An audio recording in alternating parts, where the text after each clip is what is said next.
Hi, I got a special guest today, comedian Mark Lundholm. Here's a little clip of him in his comedy act. Then stay tuned for the interview and don't miss Mark's message after the interview. Thanks, guys. Ladies and gentlemen, please welcome Mark Lundholm. Thank you very much. Started doing comedy in jails, drug rehabs, halfway houses, and other places I've lived. I attended San Jose State University, where I was a business major with a minor in controlled substances. I think if there are pearly gates up there in heaven when you get there, I think they got razor wire all over the top there. Because I still don't pay attention. I'll be having sex, just, hey, a nickel. That's shiny. Look at that. You'll be back? Oh, you be mad. Oh, if that was you? Because you didn't get the nickel? I still go back and perform at jails or prisons every year. I was at Indiana State yesterday. And I've learned how to entertain liars and cheats and criminals. I treat them like you. I will tell them the truth, even if it is unpopular. One of the things I'll always say to that prison audience is, some of you became criminals because life's not fair. They go, yeah. Some of you had horrible childhoods. Your parents were unavailable or just flat disappeared because life's not fair. Yeah. Because life's not fair, some of you are in here right now doing time for a crime that wasn't even yours. Oh yeah! They like that one a lot. And then I'll ask them this, well, what if they locked you up for every crime you really did do? When would you get out? Aren't you kind of glad life's not fair? They don't like that one quite as much, no. First thought wrong. 13 years old, I'm in front of the judge. I pleaded maybe. He didn't think it was funny at all. Normal people have a different vocabulary than the rest of us. Normal people invented words like valor and honor, hope. The rest of us, we designed words like allegedly, probable cause, and the four most beautiful words in the English language, sentences to run concurrent. My wife is an afflicted, convicted lady. She actually did more jail time than I did, so she has seniority at home. But normal people don't laugh right there at all. Well, don't the wives always have seniority? Yeah, especially in the penal system. But when possible, make an illegal U-turn, Mark, in your mental state. Recalculating. No, illegal U-turn. You don't have time for normal legal. In fact, criminal, remember, criminal doesn't mean bad. Criminal means caught. Normal people don't watch that show Cops and go, I did that too, right there. Run, my brother, whoa! Let's go, I'm rooting for the naked guy. Normal people go, where are that fella's pants right there?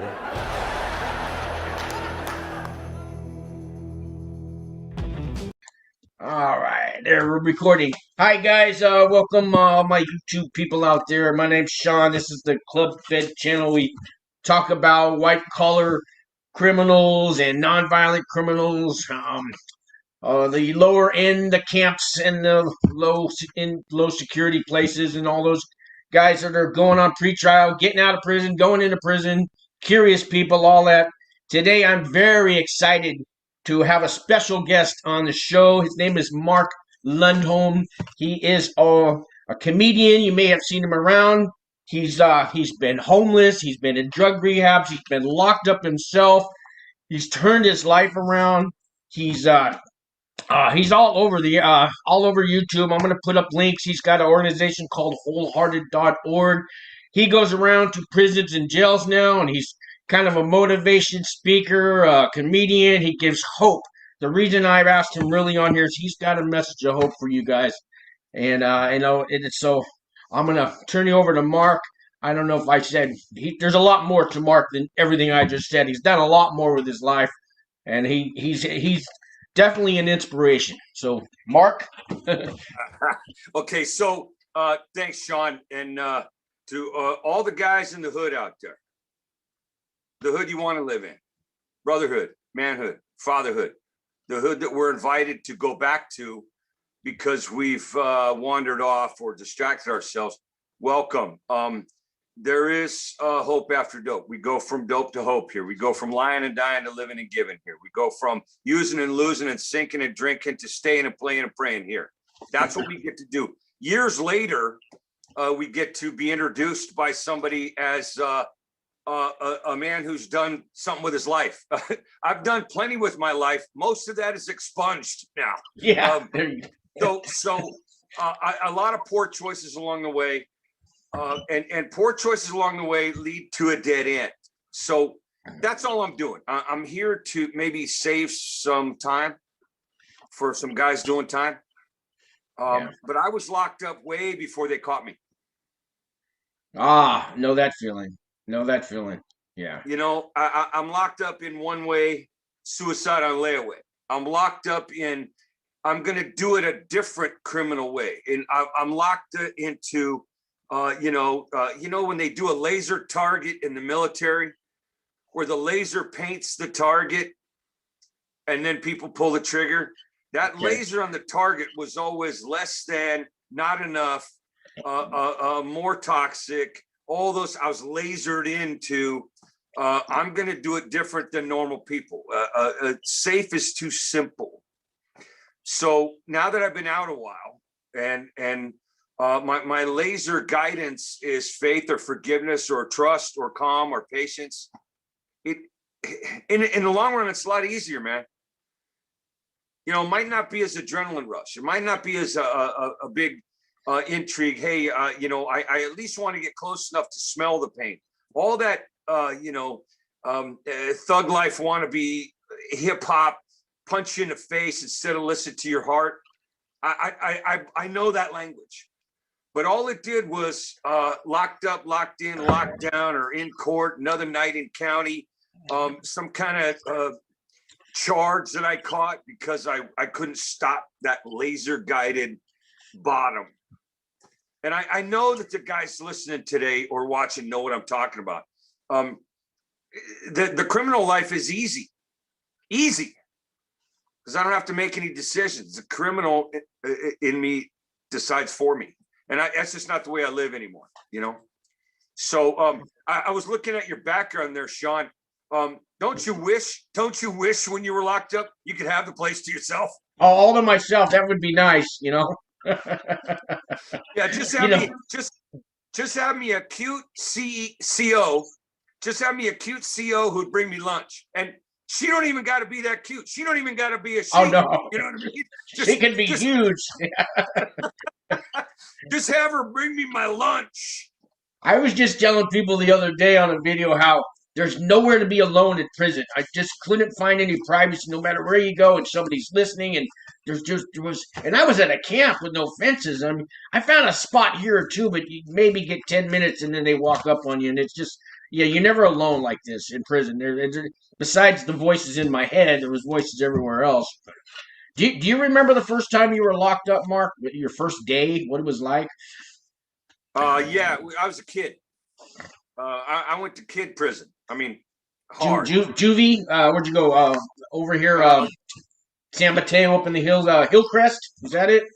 No, it was Martinez. Oh, okay. I heard about that one. And it wasn't a juvenile hall kind of, hey, you guys line up. This was I'd already hurt somebody really bad, and because I'm a scared kid, so instead of forgiveness or questions, I'd rather throw a fist than a party. And I grew up in that house, and so if you weren't getting hit, you were hitting, and one of them was safer for a couple of seconds. None of it was safe. It was all dysfunctional and broken and messed up. But I thought every house was like that. So it wasn't unusual for me to be in trouble. It was unusual for me to be in trouble away from the house. But the first time I was locked up, I remember thinking, this is like my home, but with more people. There's a lot of, listen, there's one joke I tell when I'm doing a prisoner jail, and this goes from day one. even juvie, even kid jail, even kid prison, because there's a huge difference, we know. Oh yeah. But this is one of the jokes I still do when I go to visit an institution. I was looking around thinking, hey, I'm comfortable here. I'm comfortable in a place where everyone's innocent and all the stories are true, you know, and Yeah. nobody talks about what they're doing right now. Everybody I've ever met who's locked up, who's locked down, talks about what they did, what they gonna do, what I did, what I'm gonna do. Nobody talks about right now, today, this instant. And so recovery for me, long-term recovery means I'm gonna talk about the now, the feeling I'm having today, or the feelings, plural, or the challenges. I'm talking about what I'm doing today, because what I've done, what I'm going to do, it has nothing to do with getting through the next 5, 6, 7 minutes. Sometimes recovery, brother, is right foot, left foot, breathe. Yeah. Right foot, left foot, breathe. That's it, man. It can be 5 seconds at a time when we're new to the new hood. Yeah. To suit up, show up, speak up, grow up. You tell the truth no matter how many witnesses there aren't. You tell the truth when you know, I used to, I mean, the lie was fine because the truth was too harsh to see. But these days it's recovery means I'm going to do the difficult thing, not the criminal, easy, simple thing, because it's easy to be a criminal. It's easy. All you got to do is show up. They tell you what to do, what to wear, what to eat, how long to do those things, and when to go rack out, and then when to start doing it again. Prison or jail, you don't make a decision all damn day. Out here, pay your house note on time. Be faithful in a relationship, even though the other direction's easier. It's right there laying at you. Tell people the truth when it makes you humble. You know, show up for work because you said you would. Keep a commitment to your kids because you looked them in the eye and said so. None of that's criminal, but it's not easy for people like me. Right. Not easy. Yeah. You know, I just bought a bag of 10-minute chips from Amazon, and I went to a meeting last Sunday, and I was handing out 10-minute chips to all the newcomers, and the old timers needed them too, because 10 minutes, you know, that 24 hours, one day at a time, that's all great and dandy, but sometimes, like you said, man, so these 10-minute chips, you know, I'm going to get another bag because I had a bag of 25. I got like 2 left. Everybody wanted them, man, because they understand, you know. Well, you bring anything to a meeting in a bag, people are going to want that stuff. Yeah, well, I know. I had to bring the baggie. I had to bring the baggie, you know. You got to. Here's the other thing. 10 minutes. I've got 3 kids from 3 different moms. I didn't do a total of 10 minutes in there to get 3 kids. Yeah. You know, I was watching your clip there, guys. I'm gonna have his whole clip at the end of this video. But you know, you were talking about watching cops in jail. You know, 60 Days In is really popular in prison right now, and Locked Up Abroad. We'd spend hours in the TV room watching 60 Days In while we're in. I mean, just the insanity. You know, Well, listen, we misery loves company. That's an old saying. I don't know who wrote that. Misery loves company. But you know what? Incarcerated speaks incarcerated. You know, the joke I used to do, I've retired a lot of comedy because I'm just tired of it. And I write all the time. So pretty soon you got to clean the disc, you know. Yeah. If you got a house, every once in a while you got to clean the garage out, right?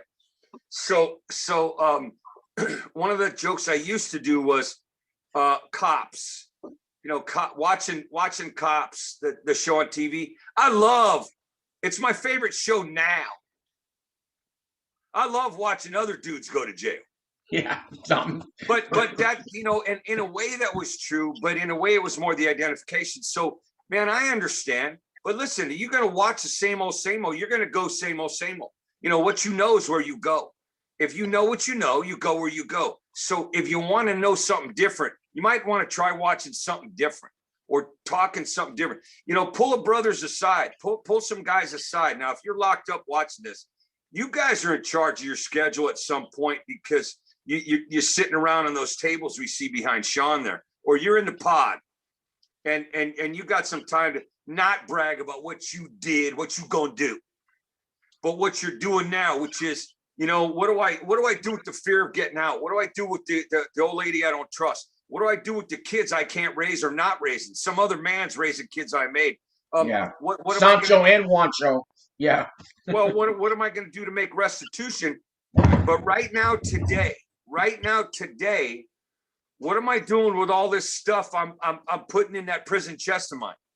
I'm locking it up in there. And the more stuff I stick in my chest, the less oxygen I can take in. So I got so much crap in here, I can't breathe right. Why don't you have a discussion about how you breathe? There's a lot of stuff we could do differently. And here's a shortcut for you. When I say shortcuts, I mean save you some time. If you want to do it better, you got to do it different. Different comes first. Better comes after different. So that's just one of the things I learned years after I was out. You know, I've been sober 32 years. Clean, sober, in remission, on track, better GPS toward manhood, brotherhood, fatherhood. I've been clean a long time. That doesn't give me any juice card or shot caller status. I'll tell you what it gives me. Credit for time served, because I'm on the other side of the fence. And if you get out, you're going to be on the other side of the fence. You don't want to go back. You got to do something different, because everybody knows how to go back. Yeah, they Everybody do. knows how to get caught. Everybody knows how to do what's the easy thing. It's a lot of work, but right foot, left foot, breathe. It's worth the work. So you want to go back more than you want to stay out, you're going to go back. You want to stay out more than you're going to go back, you're going to change. And I'm not preaching to people. I'm just telling you like it is, like the PO would tell you, but with a more eyeball to eyeball, because what you want to do is what you're going to do. You know, we change what we want. We change where we live. I don't ask permission to pee today or stand in line for chow. I don't ask permission to talk to somebody through plexiglass. I don't ask permission for very much today. That in itself is better than any dope I ever did. Yeah. You know, and I got company up here that's friendly now, that's kind now, that's forgiving now, instead of all those yak, yak, wah, wah, she, la, la, foo, foo voices that say, do this, do that, do this, do that, don't get caught. This over here says, if you do this, you won't get caught. You can't get caught. Shortcut. If you got to keep it a secret, don't do it. That'll change your whole life. Yeah. See, I'm still peeing in a cup. I got about a year left of peeing in a cup. I got 3 years probation. When you get out of the federal system, they put you on probation. One little dirty test, a shot of Jack Daniels puts me right back. With the feds, they don't play. They don't give the second chances. They send you right back. I've seen it too many times, and you know, so but I'm doing the right thing, you know, and I stayed sober the whole time, you know, I stayed clean in prison the whole time. Started AA meetings. I don't know if you saw that video, but there was no AA meetings at my prison, and there is now. And it's thanks to H&I and you know, people that hope I didn't do it alone. So well, we don't do it alone. Alone is the unsafest neighborhood I ever strolled through. You know, alone means I'm listening to the last guy who got me loaded. He was the one I took a charge for. He didn't do time, I did. So if I'm listening to me, that's bad advice most of the time.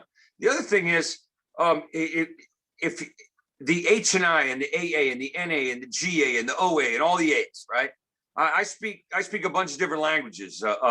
that's any right. Any A is an in-law to an outlaw. Any A is an in-law to an outlaw. And the outlaws are the ones who can help the other outlaws, because we speak a familiar language. We have the same frame of reference, right? I'd much rather do something exciting and dramatic and chaotic. I mean, I'm attracted to significant others who are borderline personality, guns in a glove box, meds on the front seat, ain't got her name on them, sex on the first date in the garage at her mom's house. You know what I mean? This is crazy stuff. Toxic behavior. That's exciting till Wednesday. That's exciting till I'm caught. Criminal doesn't mean bad. Criminal means caught. We know that. But if I want to do something different, I got to get different instruction. So I pee in a cup sometimes now just to watch it and throw it away. I mean, it must be nice. You know, just to say, I don't care. Hey, should we test this, Mark? No, you don't need to because I'm clean. But the other thing is, I ain't handing that cup to nobody. I don't put a lid on it. I don't measure how much is in it. Pee in a cup, throw it away. You know, I've peed in a lot of cups clean. but right now, I'm thinking about how when we're out, we pretend we're not scared. We pretend this is all funny. There's a lot of pretend, you know, inside and outside. I don't speak pretend anymore. It's been years and years and years. I know that language, but I don't want to speak it fluently. I want to speak authentic. I want to speak thorough. I want to speak genuine. I want to speak honest, because I don't have to apologize for any of those languages. And the more languages you speak, the more people you can talk to. Like I'm talking to guys today who I know. You know, I know when you're scared, you puff up. I know when you're scared that you retreat and PC up somewhere and hope nobody sees. But right foot, left foot, breathe is the best way to do this with somebody's help. Get Sean's help, get my help, get somebody's help who's stayed out a while, because anybody can go back. Anybody. You know, the recidivism rate in the United States it's astronomically high. And the substance abuse, or if you're panty waist vanilla worried about words in the mental health industry, a substance user. You can't say abuse in the mental health industry because people take it personally. They get their feelings hurt. Oh yeah, offended. We gotta change the language so we don't hurt a criminal's feelings. We don't hurt an addict's feelings. Heaven forbid somebody else should hurt my feelings. Here's a joke right in the show. Okay, this is about self-esteem, Sean. You ever have such low self-esteem? I mean low, that you're making love to somebody and you look at them and you think, I can't trust them. Look at the choice they just made. You know what? I have. Yeah, and in the big picture, romanticism aside, I'm not going to tell you who I am, because now two of us will hate me and disrespect me. It's a self-taught, self-caught criminal behavior. Now, in this instance, I'm not teaching myself. I'm doing the work, but I'm using your help. I'm using other guys' help. My first sponsor was a badass street guy from Brooklyn. He took no crap from nobody, but he did a lot of time. And he's been clean for 30 plus years. I think it's 38. I've been clean 32 years. He's been clean 38 years. And both of us still talk to each other. He's not a sponsor of mine anymore. We don't live close enough to hang. But I've replaced that particular relationship over and over and over with somebody who was just as strong, just as honest, just as tall. You know, he stood tall. He was 5'5", and he was the tallest man in the room when I met him. Badass. Badass. One of those guys who he had no time to mess around. He just said, listen, my name's Freeman. I'm a Brooklyn street thug. And if you're not serious about your recovery, don't look at me while I'm talking to you tonight. That's how he opened to share. Now, that's a punch in the face for some people. Yeah. For me, it was a pat on the head. Dude, I understand, little man. I mean, I'm 6 feet tall. He's 5'5". He was bigger, broader, taller, stronger than anybody in that room because of his truth. And truth will make you tall. Secrets make you small. So there's all kinds of these little sayings and shortcuts that I got stuck in my pocket, but I didn't have them my first day out. I didn't have them my first breath outside the wire. I got them 1 foot, breathe. Left foot, right foot, breathe. Right foot, left foot, breathe. I got them from not puffing up my chest, but opening up my heart. And that's all we're asking these guys to do, or not. If you do what we do, you'll have what we have. If you do what you always do, you're going to go where you are today. And I don't know that that's where you really want to be, tough guy. as I drink out of my coffee cup with a little birdie on the handle. Hey, Yeah. do you have some advice for? I got a bunch of guys that are coming up on their sentencing day. You know, they're out on a bond now, and I get calls and questions all this, and I've told them my share, but maybe from your perspective, there's this day when you get sentenced, and the judge finally gets to hear from you. And I tell them not to make a speech and speak from your heart and all that. But what advice do you have to tell them? This is the one time the judge is actually going to listen to you before he decides how much time you get. Okay. Two things, and let me say this like this. You're going to edit this down. So if I No, I'm not. I don't edit these. I just let them run. I don't bother with that. No, I don't. I keep it real. I keep it real. I really do. I don't. Listen. Don't give me that crap. Listen, editing don't mean not making it real. Editing makes it real shorter, man. I mean, how many times have you used too many words, Sean? A lot. Yeah. So here's what I'm going to tell you. You ask me a question, I'm going to get to the answer. That's hilarious. I keep it real. I keep it real long. I keep it real long-winded. I give them the human part of it. Sometimes people want to see the mistakes. Sometimes the human part is shut the fuck up, man. All right. So how about this? How about this? Let's rewind. Let's go back. Let's go back to the pre-sentencing here. Okay. So if you keep it shorter, people can retain more. And the reason I say that is the 3 Bs. It's like anytime you share. This is the answer to your question about now that you have the judge's ears, he or she is going to listen. You keep it super simple. The 3 Bs: be honest, be brief, be seated. Be honest, be brief, be seated. Choose your words carefully. I'm going to do it right now. 3-word sentences. Keep it brief.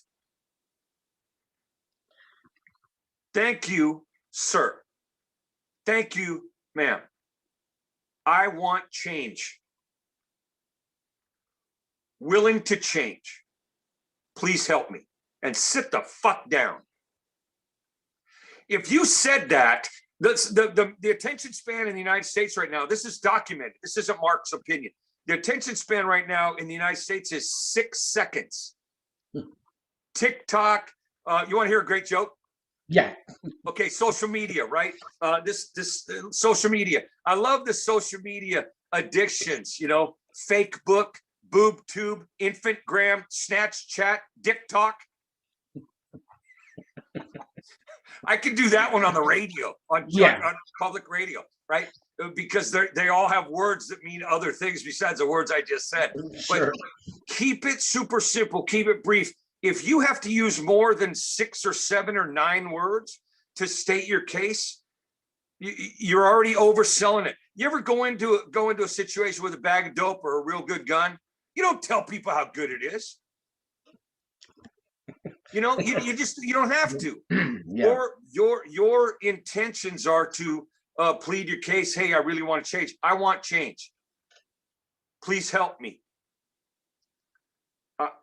I'm so tired. I want different. I mean, if you keep it brief, they'll keep paying attention. As soon as we wander off into, I'm going to say every word that comes out of my head without a filter. How many times do you think they've heard that sentence? I mean, seriously, joke in the show, just for normal people, maybe watching normal people on the fringe somewhere. You know how you know the difference between normal and the rest of us? The normal and the rest of us, locked up, locked in, locked down. Normal people, you ask them, man, isn't that a long sentence? They think words.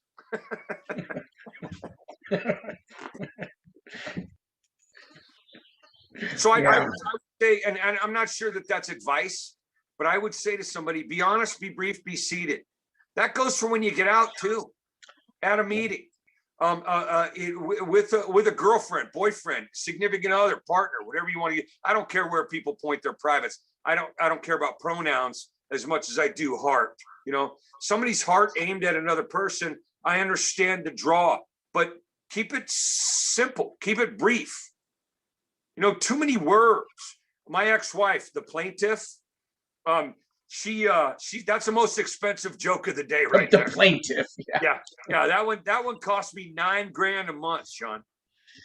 Wow. So now there's a lot of brothers listening going, damn, I thought I had it bad, right? Or if I do that in a women's penitentiary, they go, shoot, I fucked the wrong baby daddy. Yeah. So what I get to do now is shorten the information so that the retention is more. Shakespeare said, brevity is the soul of wit. If you keep it narrow and focused, it's easier to stay focused. So super simple. My ex-wife, Julie, she got 25 years clean. She did more time than I did. Oh. She did more time than I did. At home, she had seniority when we were married. She had the juice card because she's done more time than I did. That was humbling. But she would tell me all the time, Mark, too many words. Mark, too many words.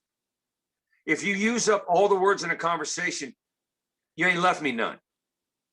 And that was really sound advice. So to every brother who's getting out, to every mother who's getting out, to every sister who's getting out, use fewer words and bigger truth. Use fewer words and listen. Thinking ain't listening. Talking ain't listening.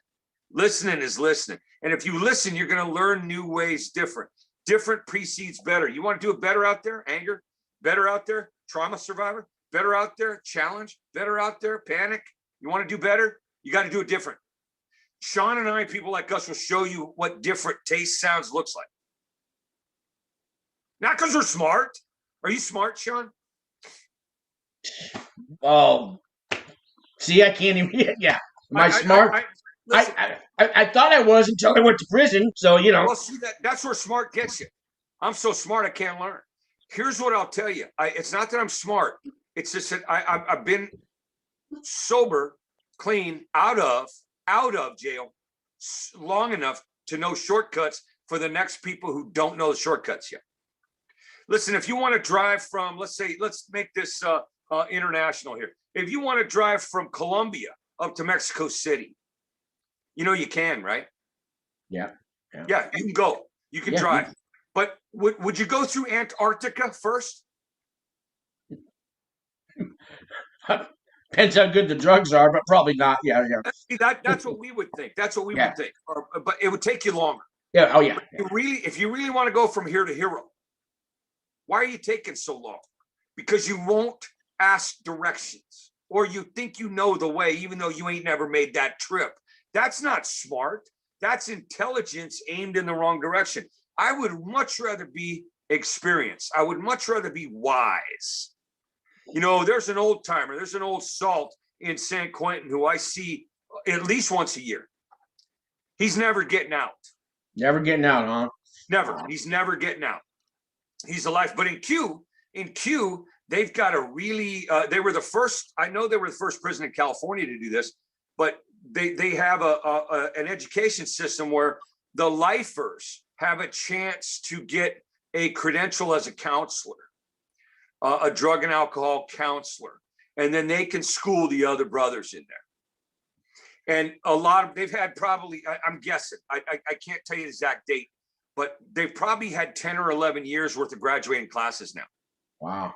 The lifers in there get to teach the other lifers how to teach the other guys how not to use or abuse chemical. They get to teach them how to use hopeful, spiritual, truthful, because chemical takes the place of all those hopeful, spiritual, truthful. Chemical replaces all that stuff. And then we end up locked up, locked in, locked down and wonder why.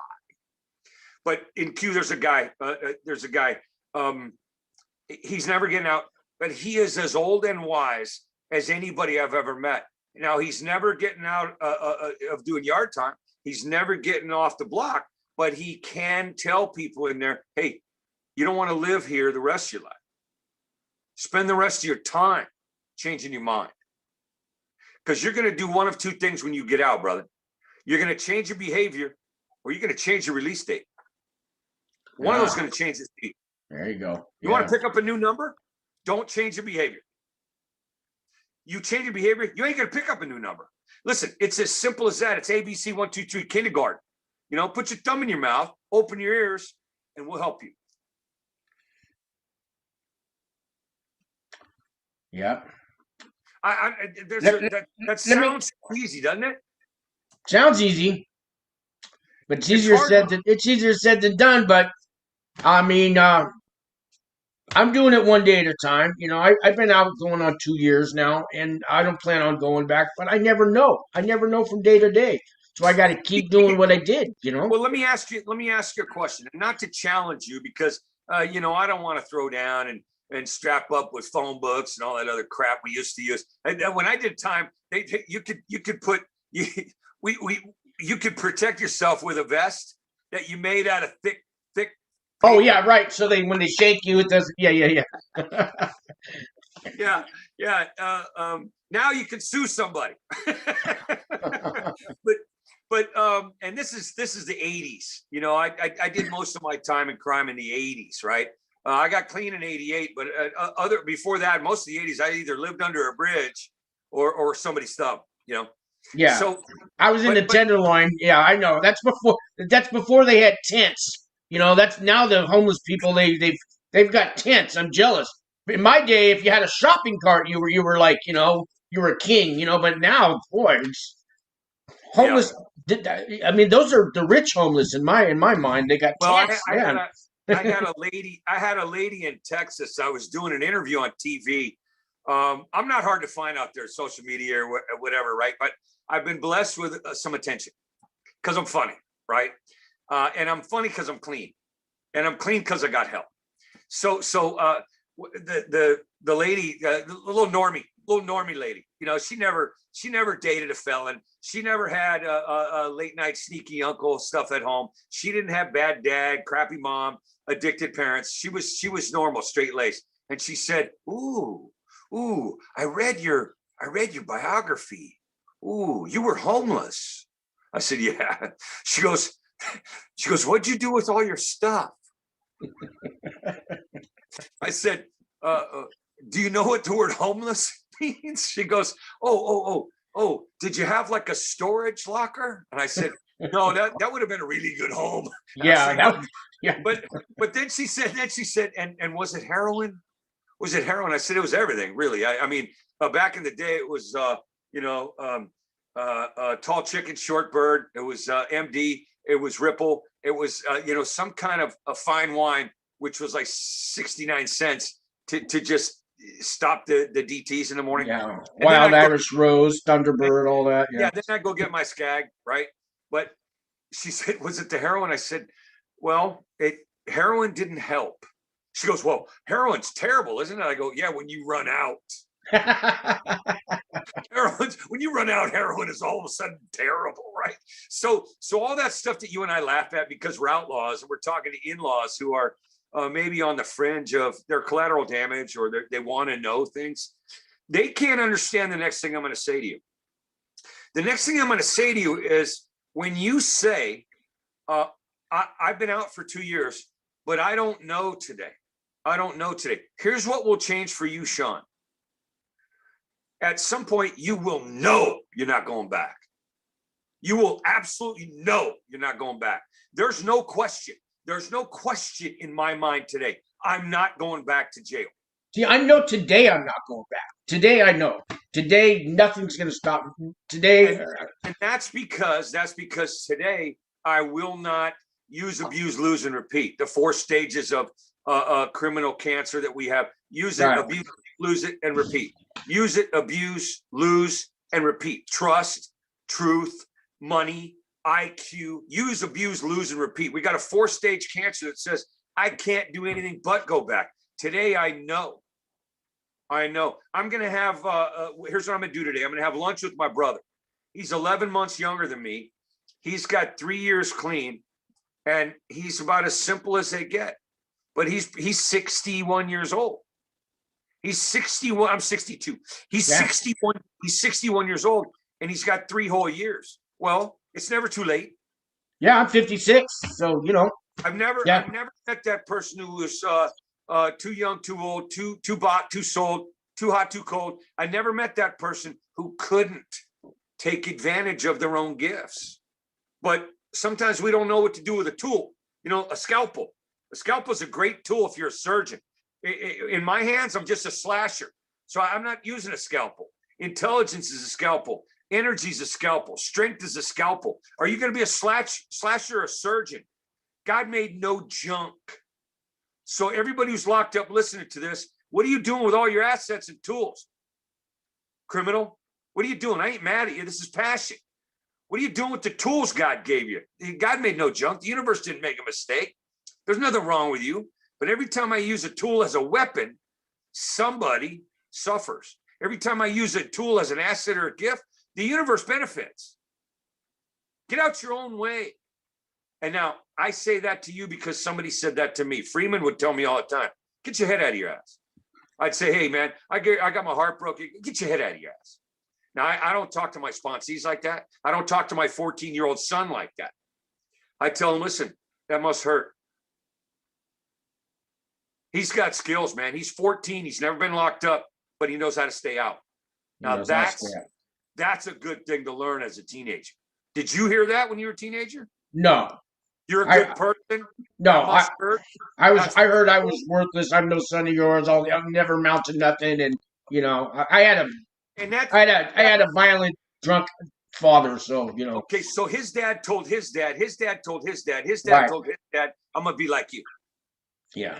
I'm going to tell my son, listen, you be like you. I love you. I'll support you. I trust you. That must hurt a lot. Pain? Yeah, pain. I tell him two things. And I don't know. I don't know how far this is going to go. Is this all PG here, Sean? No, it's whatever rating you want to put on it. Well, listen, without being salacious here, I don't want to have this shut down in some institution because I said the wrong word. That's not a fear. It's out of respect. But I tell my son all the time, and this is for every mother and brother on this call. You tell your sons when they're little, and tell me this doesn't hit you right in the gut, right? I tell my son 3 words a lot when it comes to his care, right? Pussy can wait. If you knew that when you were a younger male, how far would you have gotten in your own development? Yeah, right. Now I see your point. Yeah. I'm not going to say it again because I think you heard me. Yeah. But I tell him that in a phrase. Now, my daughter, who I raised, she's 32. That's a different care package there. I got 3 kids from 3 different moms, Sean. I used to do a lot of poking locals when I was touring, right? So I got a 32-year-old, I got a 22-year-old, and a 14-year-old. Every 10 years, I used to make a kid. You know what I mean? I'm about due this weekend, Sean. I'm about due this weekend. Maybe I will go to an NA meeting in person, right? So and all that kidding aside, what I get to tell my son is what I didn't know from my dad. My dad was that guy. My dad was a fully fueled, racist, alcoholic punisher. He just hid it very well. He was the lead tenor in the choir in the Catholic Church. The population at church, they adored my dad. At home, we were absolutely in panic. We were paralyzed by fear. And mom hid in the medicine cabinet. I hid where I could, but I'm the oldest. So guess what I get to do? I'm the oldest of 5 kids. I have to protect 4 kids that I didn't make, that I didn't sign up to care for. And I'm a 5-year-old boy. So I don't know that is any kind of story somebody out there can relate to, but it sure sent me a lot of directions that were false. I got to be tough at 5. I got to be strong and knowledgeable at 7. I got to be a predator at 9 years old to go hunt down the one who's hunting me. I all that stuff that doesn't work. Instead of being able to say, like my kid can say to me,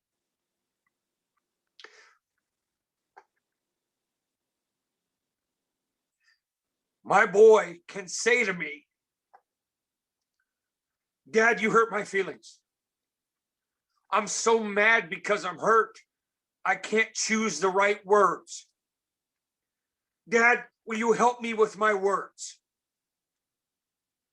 He's been doing that since he was 5 or 6 years old because he has 2 parents. His mother's a goddess and his father is a rock star father.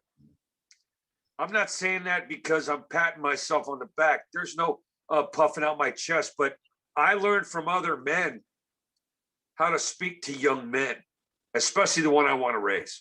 My ex-wife, you know. No, that's beautiful, Mark. We weren't allowed to have feelings in my family, so that's beautiful that Well, that you've evolved where your son can actually have feelings. You know, that's in my family. We had a couple feelings. We had rage, and we had fake. yeah. You fake the feelings other than rage. Rage, Right. you just verbally vomit on somebody. You know, I'm gonna splash my trash on you. Rage. We spoke rage and fake. Sad, we had to fake it. You know, fear, we had to fake it. Joy, we faked that. You know, we faked accomplishment. We faked satisfied. We faked compassion. We spoke rage and fake. And those two languages, I mean, they don't work. I know that. Shortcut. When I say shortcuts, I really want 6 seconds of your time. Shortcut. Rage is an overdose of passion. Shortcut. Passion to change is anger. Who had the better handle on anger? I'm going to ask you, Sean, and every other brother or sister listen to this. Who handled anger better? Charles Manson, Adolf Hitler, or Martin Luther King? Because those were 3 angry motherfuckers. I would guess Charles Manson. He handled anger better. He didn't he didn't take accountability for any of his actions.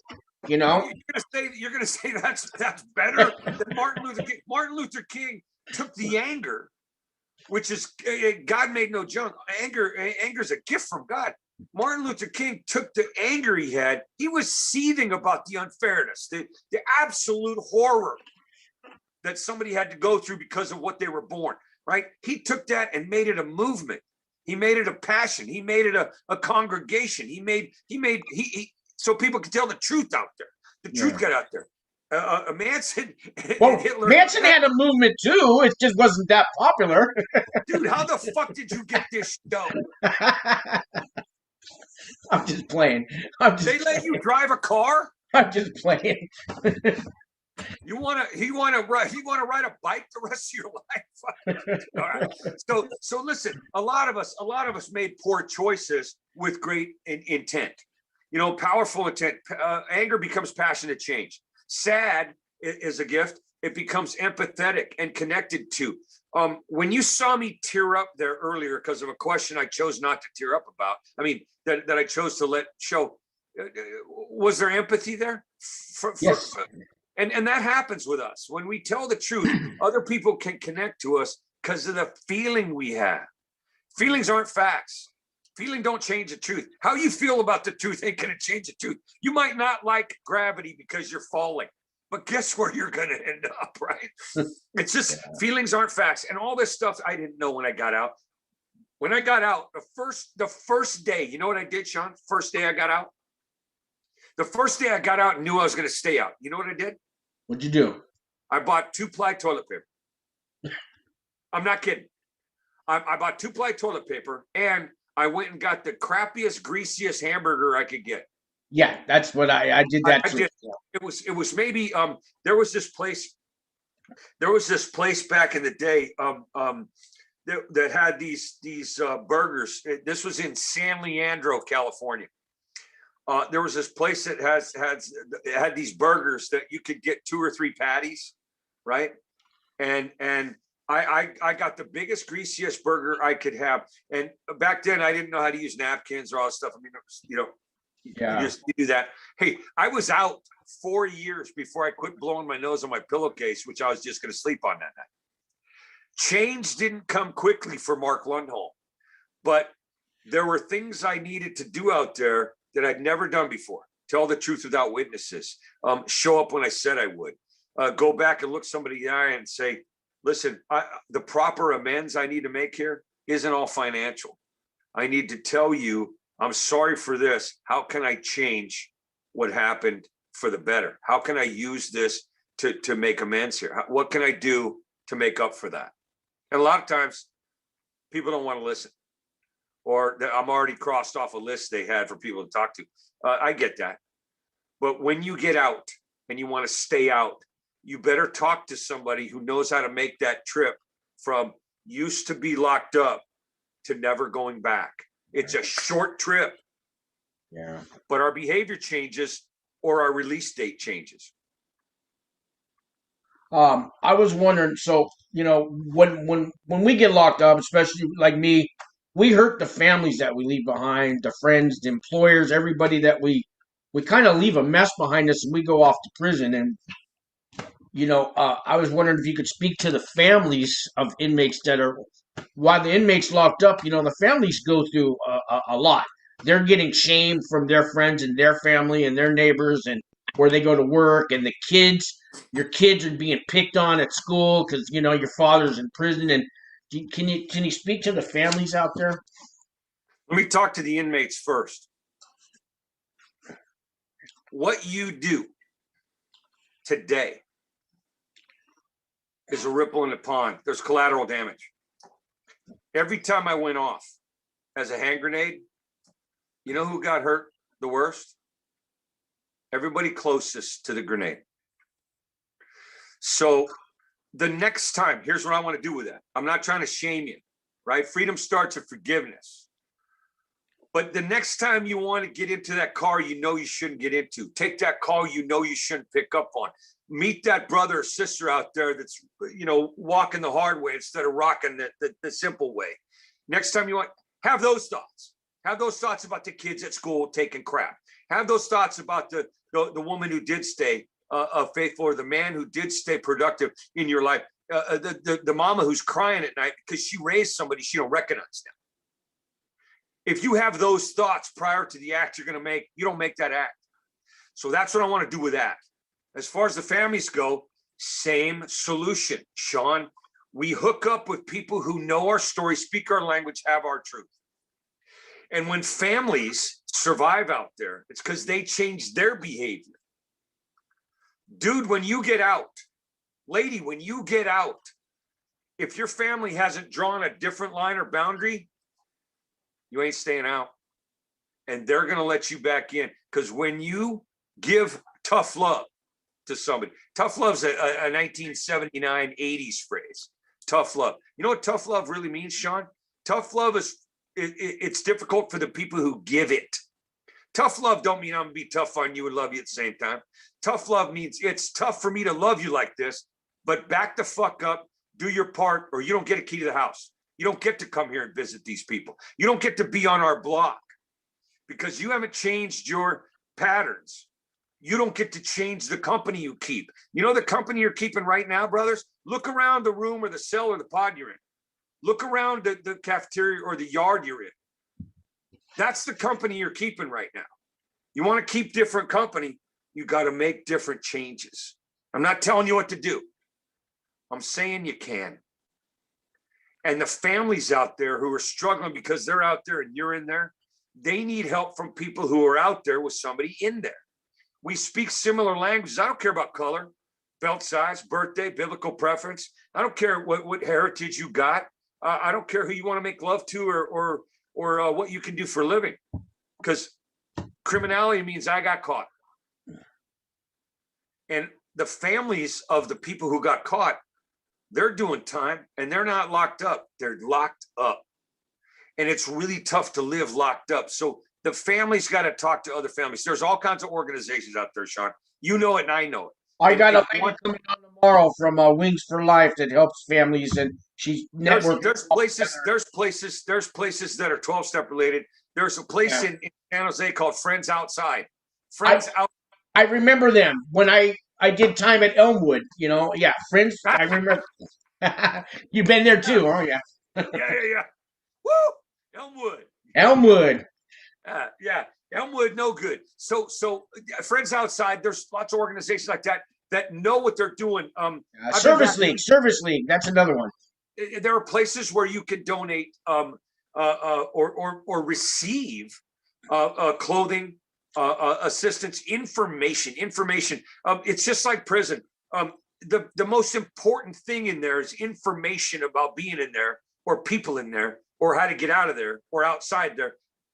Information will take you a lot farther than a Glock.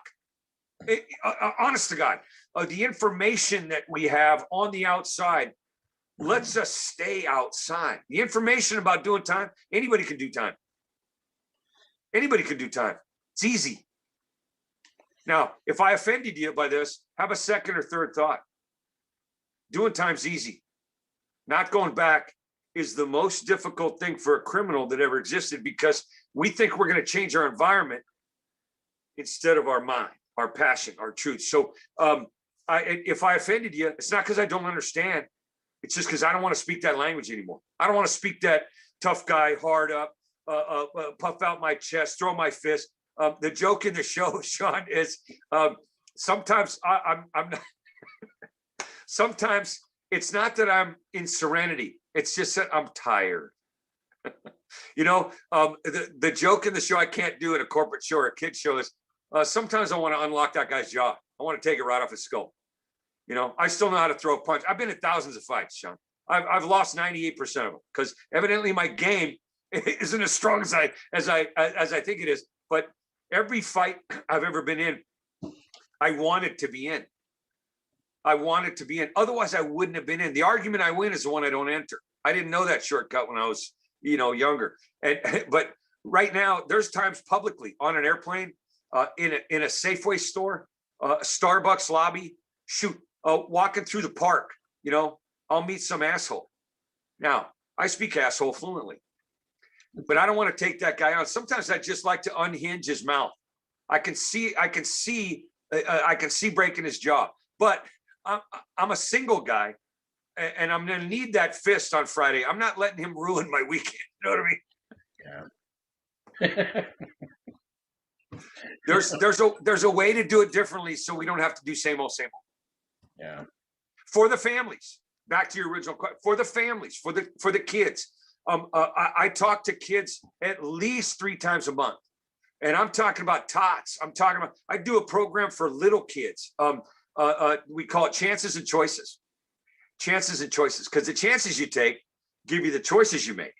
And it's a little kind of ABC kindergarten language for kids about choices, with the feelings they have, with the thoughts they have, with the places they live. And I didn't have that available as a kid. My parents did what my parents did. They did the best they could. It just sucked. But I don't want to suck as a parent. So I'm going to change my mind and my heart instead of my environment. I could show up somewhere else and act like a different dude. I don't want to do that. And I don't want my kids. I got 3 kids. I don't want my kids to have to change where they are. I'd rather have them adjust or evolve or develop who they are. Now that sounds easy because, he's outside. I'm not outside. I get it. Well, how do you think I got here? I got here by not going back there. Step 1, don't go back. How do you not go back? Talk to Sean. Talk to me. Talk to about 1 million other brothers out here who know how not to go back. Anybody can quit. I could show you how to stay quit. I remember when I was in county jails before I went to the prison, and if I maybe complained about the food or something, and the jail guard would say, don't come to prison. And that used to make me so upset. You don't understand. Yep. I didn't put myself here. You guys locked me up. Today, yes, I did put myself there, and I locked myself up. I get it now. I won't come to jail no more. Thank you. You're going to run a video at the end of this. You're going to run a video of this I created. It's called Credit for Time Served. So there's jokes on there I won't repeat now. There's humor on there I won't repeat now. But I will parallel that joke process at the end of this recording that you're going to do. I will parallel that with every time I ever went, I deserved it. Every time I ever went, I earned it. I earned the right not to make decisions anymore. I'm on the outside saying, I don't want to deal with this. Well, I go to jail. I don't have to deal with it. I don't have to deal with taxes. I don't have to deal with what am I going to wear today? I don't have to deal with a menu. Oh, should I buy yellow onions or green onions to go in my omelet? I didn't want to decide stuff on the outside, so I got to a place inside where I don't have to make decisions. I don't have to file quarterly taxes. I don't have to make time for my kid's school meeting with his principal. I don't have to volunteer work anywhere. You take away the decisions. I don't want to make decisions. Guess what? I went to the perfect place where I don't have to make decisions about life. Right. They took all that. They took all that. Ooh, they took all that away from me. So I would tell guys who were just getting out. You know, they'd ask me, so dude, how'd you do that? I'd say, well, I did it like he did it, like he did it, like he did. There are generations of us that have been out. So you do what we do. You can be one of the guys who tell guys we do what we do, or do what you do. You know, go back and complain about the food. You know, wah, I got. I don't like chow. Really? Yeah. Okay. When you get out of here, remember how to tell the truth and show up, so that you get to pick your menu item tonight for dinner. I got a fridge right now, Sean, that has steak in it. I got a fridge that's got Gatorade, ice cold. Ice cold. That I get up and drink without asking anybody or looking over my shoulder. That I drink at 2 a.m. if I'm tired. I mean, in your underwear if you want, right? Yeah, sure. Maybe no underwear. But I get to decide that. I get to decide whether I'm going to put pajamas on in the morning or I'm going to put my running shoes on. Yeah. I get to decide. God damn it, isn't that worth being out and staying in a sane lane? Isn't that worth the behavior? Now, if you've never been out for very long, you wouldn't know. But I promise you, I ain't lying to you today. I promise you that if you get out and want to stay out, you do what we do, you don't go back. You do what you're told instead of what you want all the time. Listen, I got guys all the time. This is a shortcut. Then I got to run. Yeah. But the guys, I got a couple of questions that I'll ask guys and the ladies who are locked up. What do you want to do different? Because if you want to do different, I can help you. You want to do same old, just talk to each other. You know, because evidently right now, none of y'all knows how to stay out. Fair enough? Did I just shit on the buffet? I don't think so. None of y'all knows how to stay out yet. Yeah, but when you do, it's because you heard different information. So anybody can go back. We can all go back. We all know how to go back, evidently. And then I'll ask them this. Listen, do you want to do something different? Do what you're told. And then you'll get the people who I'll say, how many people don't like to do what they're told? Yeah.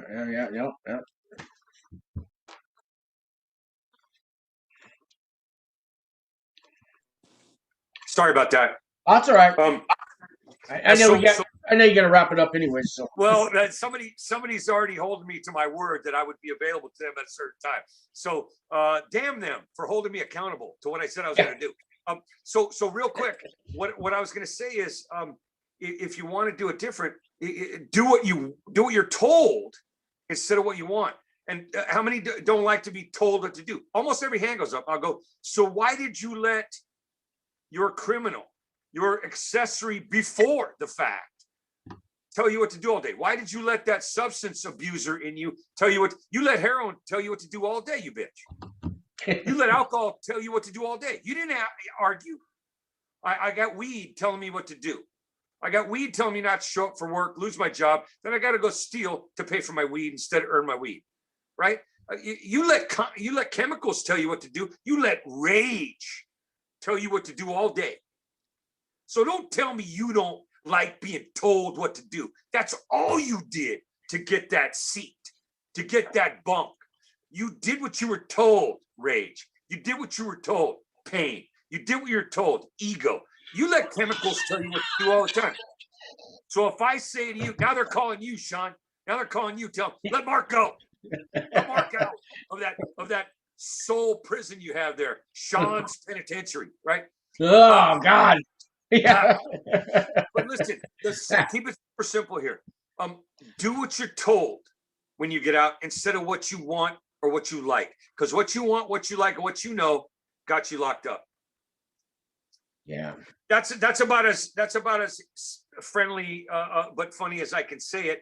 And without hurting any brother or mother's feelings out there, any sister's feelings, you are responsible for you. When you get out, we'll teach you, at least offer you different language so we end up different places. All right? Thank you so much, Mark. Last thing, hashtag be first. Hashtag be first. Hashtag be first. If you don't see some, be some. Patience, kindness, forgiveness, equality, trust, love, heart. If you don't see some where you're at, be some where you're at. Maybe you're the first one to do it, but you will be leading instead of losing. Hashtag be first. I'll see you, brother. Thank you, Mark. I'll send you a link when I get all this done. And God bless Love you. you, man. Keep Love doing you, what man. you're doing, man. Yeah, that's what I need. I need to watch more of me. See ya. Love you.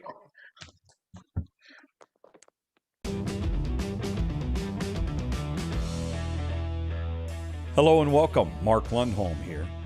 After 30 years of in-person visits to hundreds of jails, prisons, alternative sentencing programs, and drug courts, today I'm here to offer you more content, programming, tools, shortcuts.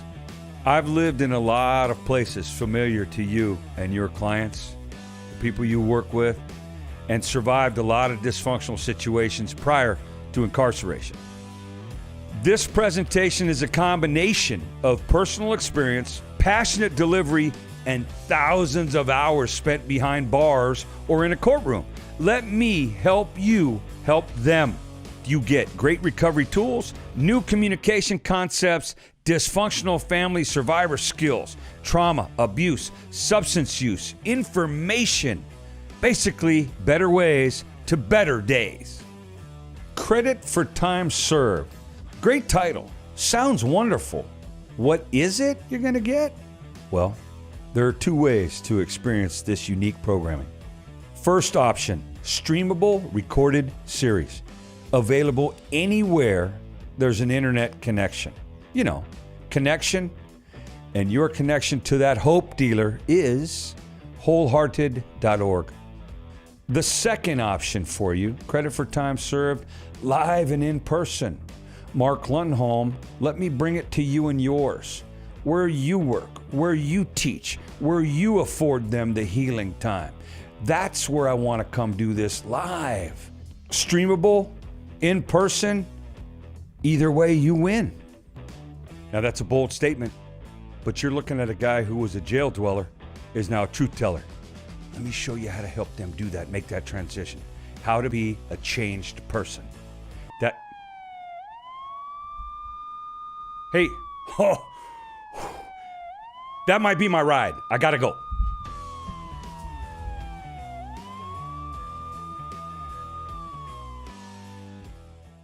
Nobody in here is incorrect. You're in the perfect place at the perfect time in your perfect life as the imperfect person you are to try to be better than you've been.